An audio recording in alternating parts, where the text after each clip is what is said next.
Good morning students.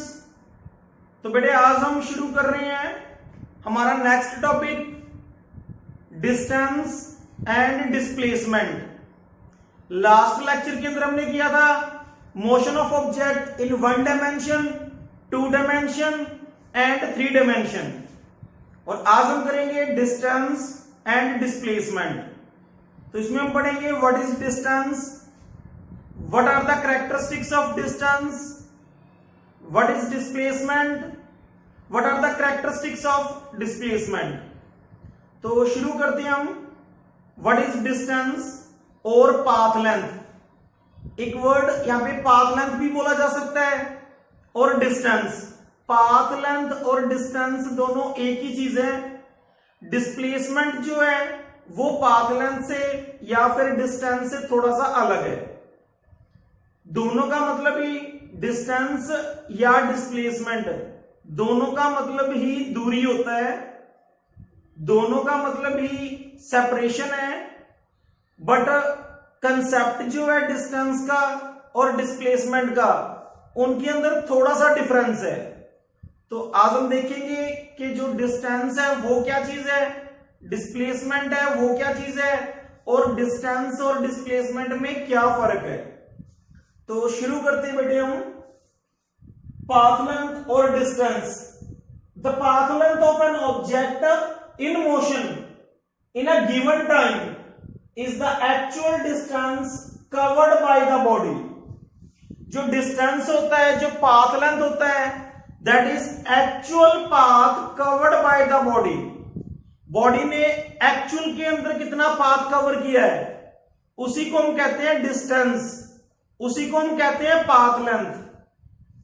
कि real के अंदर वो बॉडी जो है वो कितना पाथ कवर कर चुकी है, दैट इज कॉल्ड डिस्टेंस और पाथ लेंथ। जैसे हम बात करें कि एक बॉडी जो है वो ए से बी पॉइंट पे जा रही है, ए पॉइंट से चली बी पे पहुंच गई, तो उसका पाथ लेंथ कितना है, ए बी।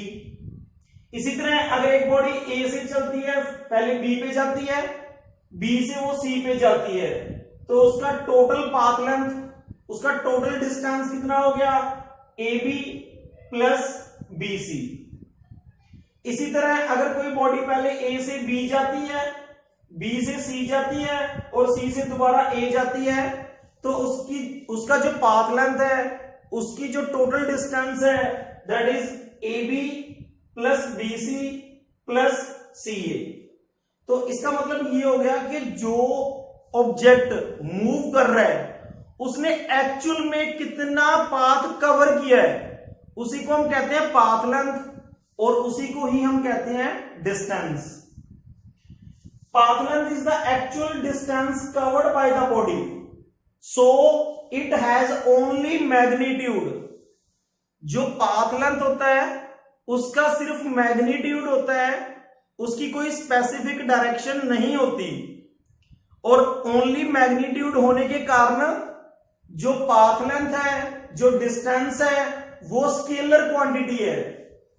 तो it has no direction means path length is only a scalar quantity because it has only magnitude but no specific direction. Path length जो है can never be negative, can never be zero. Path length जो है या distance जो है वो कभी भी नेगेटिव नहीं हो सकता और कभी भी जीरो नहीं हो सकता। डिस्टेंस ऑलवेज पॉजिटिव होता है, ना ही तो ये कभी जीरो होता है और ना ही कभी नेगेटिव होता है, ये सिर्फ और सिर्फ पॉजिटिव होता है। यूनिट की बात करें तो path length simply a length, और लेंथ की एसआई यूनिट क्या होती है, मीटर। तो पाथ लेंथ या फिर जो डिस्टेंस है उसकी एसआई यूनिट होती है मीटर। डायमेंशनल फॉर्मूला अगर हम देखें तो डायमेंशनल फॉर्मूला होता है डिस्टेंस का m0 l1 t0, क्योंकि it distance is only a length, तो डायमेंशनल फॉर्मूला यहां पे सिर्फ लेंथ का ही होगा। तो डिस्टेंस का कंसेप्ट आपको समझ में आ गया होगा। उसके बाद डिस्प्लेसमेंट देखते हैं। डिस्प्लेसमेंट होता है difference of path between initial point and final point. दो पॉइंट्स है, एक इनिशियल पॉइंट है, एक फाइनल पॉइंट है, उन दोनों में जो पाथ का डिफरेंस है दैट इज कॉल्ड डिस्प्लेसमेंट। और हम इसको ऐसे भी कह सकते हैं the shortest distance between initial point and final point. Initial point और फाइनल पॉइंट में जो कम से कम डिस्टेंस है दैट इज कॉल्ड डिस्प्लेसमेंट। जैसे हम बात करें कि अगर एक बॉडी ए से बी के ऊपर जा रही है तो जो उसका डिस्प्लेसमेंट है वो ए बी है। दूसरे फिगर की तरफ हम देखें तो एक बॉडी ए से पहले बी पे जा रही है और बी से सी पे जा रही है, तो इसका अगर हम डिस्प्लेसमेंट देखें तो डिस्प्लेसमेंट होता है shortest path, shortest distance between initial point and final point. Initial point इसका ए है और फाइनल पॉइंट इसका सी है, तो इसका शॉर्टेस्ट पाथ कौन सा बनेगा? ए सी। तो इसका जो डिस्प्लेसमेंट हो जाएगा वो किसके इक्वल होगा? ए सी के इक्वल होगा। यानी कि यहां से जो यहां तक का डिस्टेंस है वही है शॉर्टेस्ट पाथ, तो इसी को हम कहेंगे डिस्प्लेसमेंट। तो ये जो डिस्प्लेसमेंट हो गया, ये जो कम से कम दूरी बन रही है इनिशियल पॉइंट ए और फाइनल पॉइंट सी, वो क्या बनती है? ए सी। तो इसका डिस्प्लेसमेंट कितना है? ए सी है। इसी तरह अगर थर्ड फिगर देखें, एक बॉडी पहले ए से बी जा रही है, बी से फिर वो सी जा रही है, सी से फिर वो ए पे जा रही है, तो इसका जो शॉर्टेस्ट पाथ होगा, shortest distance between between initial point and final point.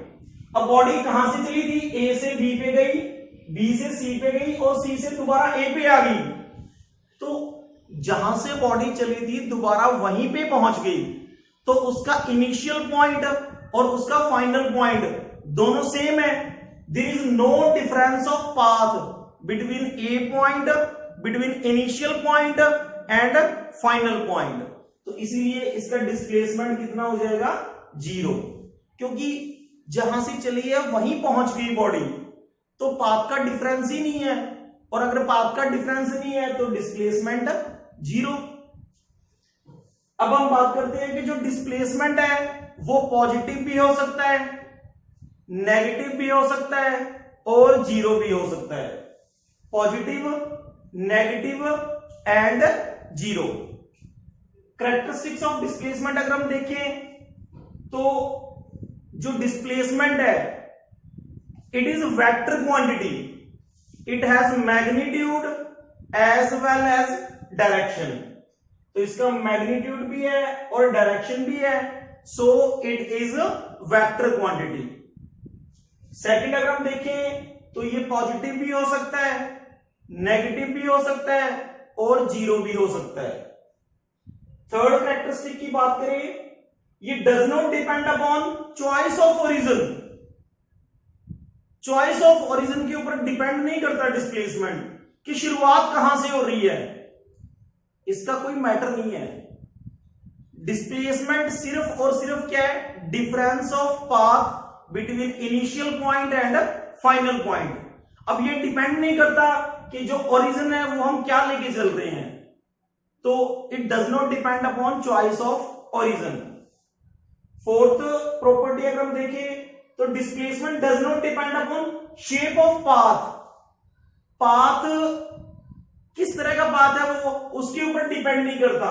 अगर बॉडी ए से बी जा रही है तो इस रास्ते से भी जा सकती है वो, अगर बॉडी ए से बी इस रास्ते से जा रही है तो भी कोई मैटर नहीं है, अगर बॉडी ए से बी इस रास्ते से जा रही है तो भी कोई मैटर नहीं है। तो जो डिस्प्लेसमेंट है वो पाथ की शेप के ऊपर डिपेंड नहीं करता, सिर्फ इनिशियल पॉइंट और फाइनल पॉइंट के ऊपर डिपेंड करता है। नेक्स्ट देखिए इसकी कैरेक्टरिस्टिक, डिस्प्लेसमेंट जो होता है वो ऑलवेज इक्वल टू और लेस देन डिस्टेंस होता है। डिस्प्लेसमेंट जो है वो हमेशा या तो डिस्टेंस के इक्वल होगा या डिस्टेंस से कम होगा, कभी भी डिस्प्लेसमेंट डिस्टेंस से ज्यादा नहीं हो सकता। तो displacement followed by body is always equal to और less than the actual path. Actual path से या तो इक्वल होगा या उससे कम होगा, कभी भी ग्रेटर देन एक्चुअल पाथ नहीं हो सकता। देखो मैंने आपको बताया है कि डिस्टेंस और डिस्प्लेसमेंट सेम ही होते हैं, इनका मतलब तो पाथ लेंथ ही है, बट ये एक स्पेसिफिक डायरेक्शन में होता है और इसकी कोई डायरेक्शन नहीं होती। दोनों का मतलब वैसे तो दूरी है, अगर हम सिंपल मीनिंग देखें तो दोनों का मतलब डिस्टेंस ही है, पर ये डिस्टेंस स्पेसिफिक डायरेक्शन में है और इसकी कोई डायरेक्शन नहीं होती। तो अगर डिस्प्लेसमेंट की यूनिट की बात करें अपन, तो डिस्प्लेसमेंट की यूनिट भी क्या होगी, डिस्टेंस है सिंपली, तो इसकी यूनिट भी क्या है, मीटर। डिस्प्लेसमेंट का अगर डायमेंशनल फॉर्मूला लिखें तो भी सेम होता है as that of distance. So displacement का जो डायमेंशनल फॉर्मूला है वो भी सेम होता है m0 l1 t0। और अगर हम इसकी यूनिट की बात करें तो यूनिट इसकी भी सेम होती है, SI unit of displacement is metre. तो जो आज का कंसेप्ट है डिस्टेंस का और डिस्प्लेसमेंट का, आई होप आप लोगों को अच्छे से समझ में आया होगा। अगर इससे रिलेटेड आपका कोई भी क्वेश्चन हो तो आप मेरे से पूछ सकते हैं। Thank you.